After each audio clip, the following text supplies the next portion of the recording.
Good morning, I'm Neva Retimanu, and this is your morning news fix for Wednesday, 15th of November.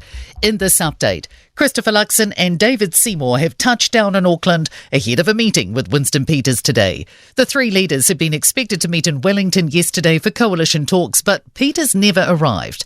Arriving at the airport last night, incoming Prime Minister Christopher Luxon was staying positive. Made great progress, we've got a bit more to do, and we're getting a strong stable government. When you're in Auckland? ACT leader David Seymour says he's not bothered by the change in plans. We had great meetings with the Nats, making progress, and not everyone showed up, but hey, what can you do? Auckland Council will tomorrow consider a report on congestion charging from Auckland Transport. The plan is to have fees for driving at peak times enforced by 2026. But Mayor Wayne Brown says the timeframe is too slow and the revenue will be needed right away if National ends the regional fuel tax. He's suggesting a fee of $5 per trip at peak times. Belief the rebuilding of State Highway 25A should be made an example of. The key Coromandel Road set to open just before Christmas, a full 3 months ahead of time and under budget. Infrastructure New Zealand CEO Nick Leggett says this is what can happen when all parties work together, and he says it shows the incoming government how these projects can be done. We spend so much time and money on red tape and consenting that just isn't needed in this country, and it clogs us up, it kills productivity.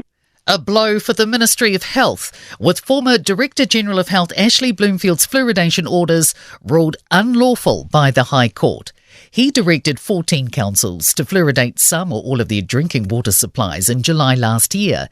It was done so under a new law allowing Bloomfield to make the call on fluoridation decisions rather than local authorities as previously done.